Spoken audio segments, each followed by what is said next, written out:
Hi everyone, Angus Campbell here, Wednesday the 24th of June 2020. So, the lovely weather has returned. It's been a beautiful day today. So that means one thing, as the forecast is good for tomorrow, then it gives us an opportunity at some point during the day to take the A70 out on a longer test into the countryside, and that's what I'll aim to do.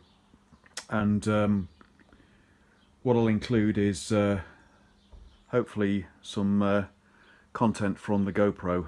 So I intend to wear the chest harness for when I'm on the move, but I'll take a stand with me as well, so I'll find somewhere in the countryside on a bend where I can set the GoPro up on a stand, and I'll do some passes on the bike, just so we can get some footage of it from different angles.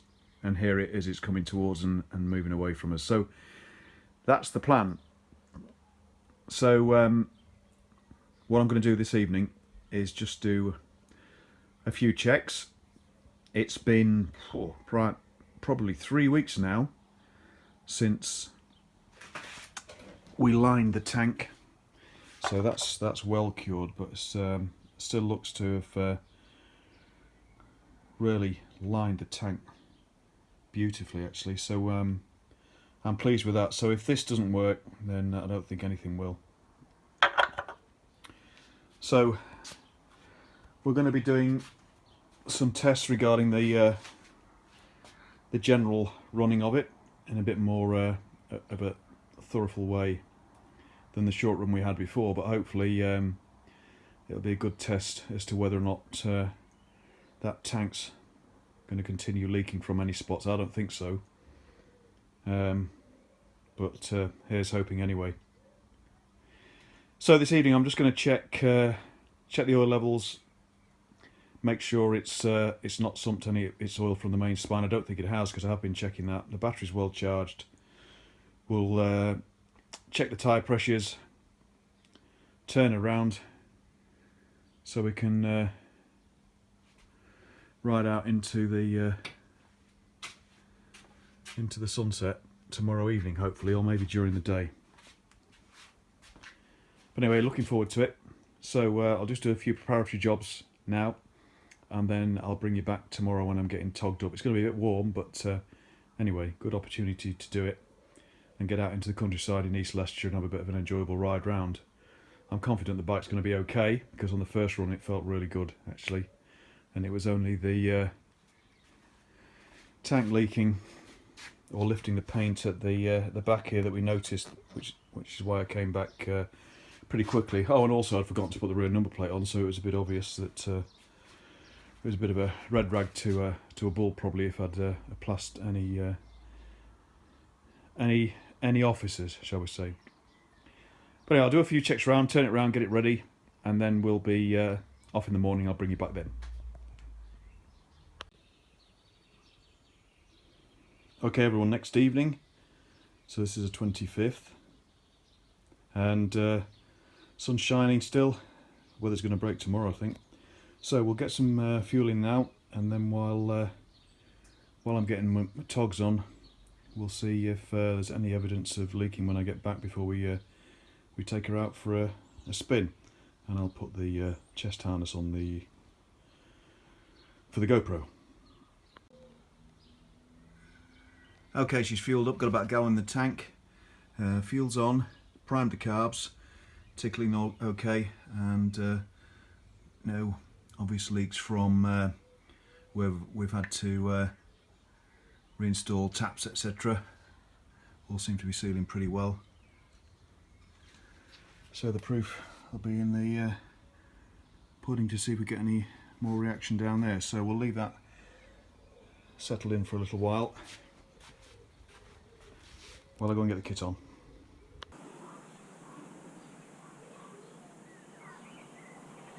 Okay, kit on, GoPro on, let's fire up and we'll go for a ride.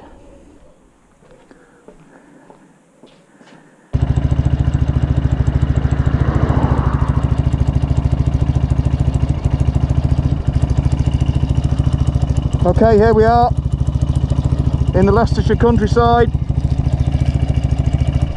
and we're going to go to Thorpe Langton.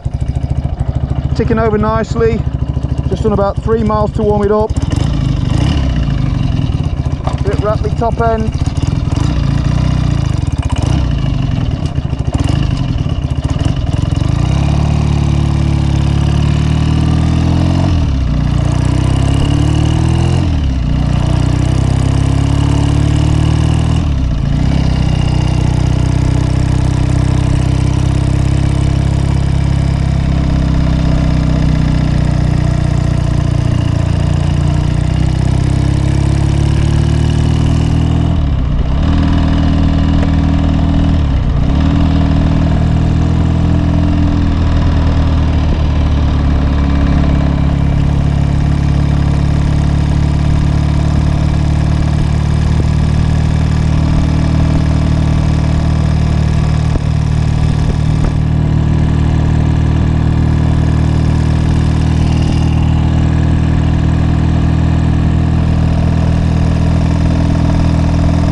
Right, back home, and I'm puffing away.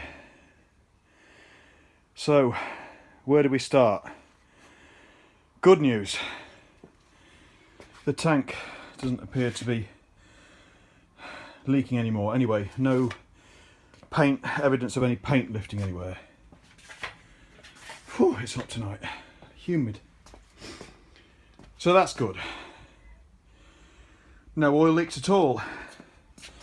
Now, there's a bit of a few drops on the floor there, down the length of the chain and on the main stand leg there, but that's because the chain oil is working from the primary case.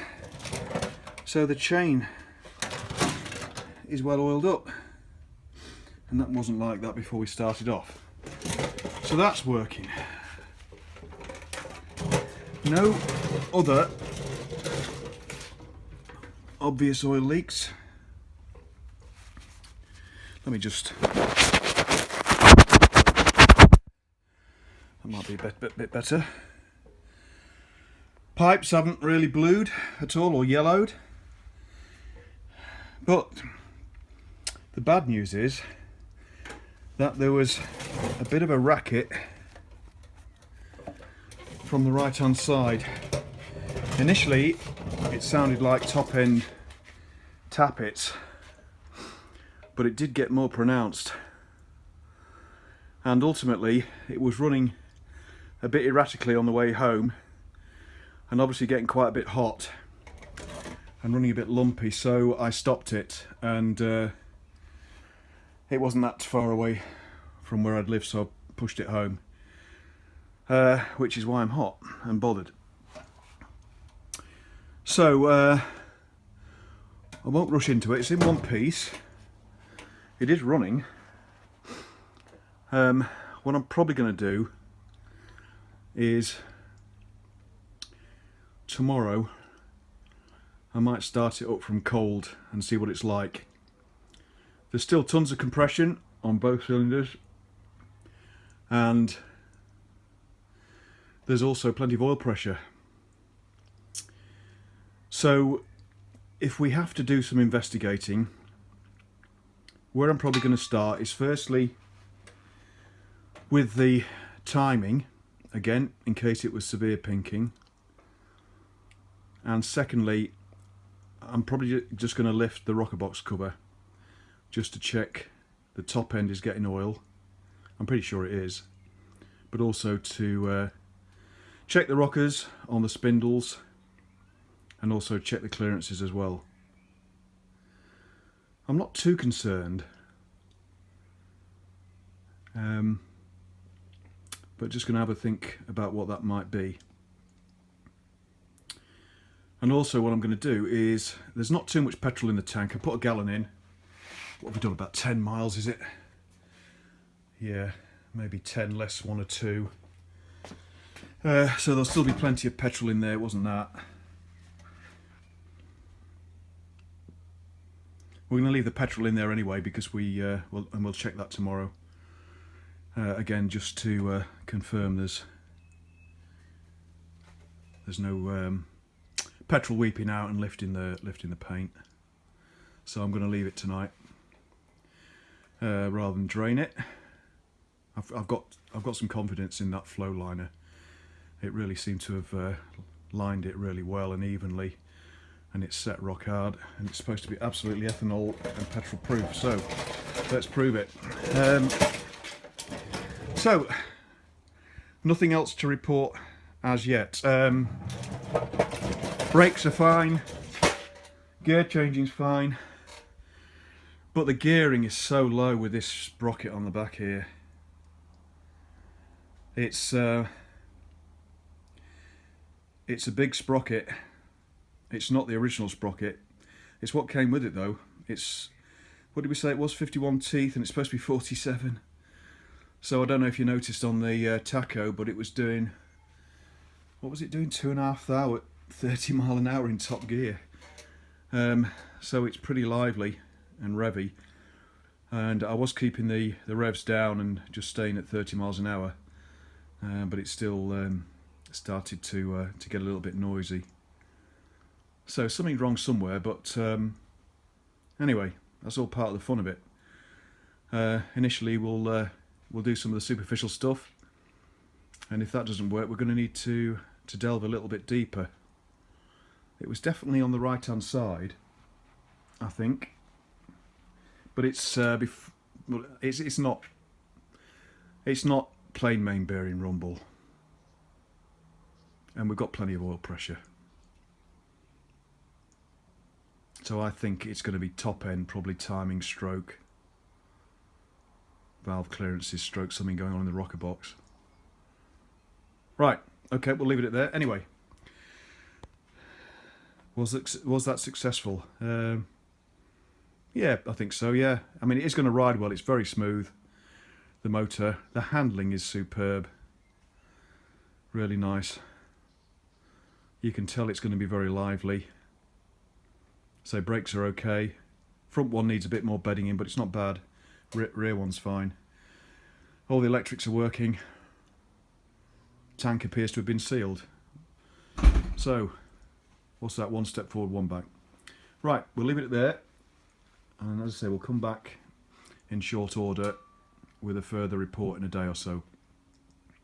So thanks very much for watching, everybody. Thanks for your interest, comments and any subscriptions. And I'll see you all again soon in the ongoing saga. Thanks, everybody. Bye-bye. Hi everyone, Angus Campbell here again. Right, quick postscript. It's now the following evening, and since parking the bike up after the interesting run out yesterday evening, then I've been pondering over a few things and also doing a bit of research. So let's start with the easy bit. First good news is tank looks good. No leaks, no paint lifting. Even in the original area down here, you can just see the repair there from the previous lifting, but it's all looking good around there. So pleased with that. Second thing, and I don't know whether I mentioned it yesterday or not, is probably did actually, yes, the chain oiler from the primary case, which is here, is working too well actually. So you can see the chain is well lubed up, and when it's stood after a run it drops oil, and there is a bit of oil you can see around the frame there, and it was spattering a bit on the swinging arm too.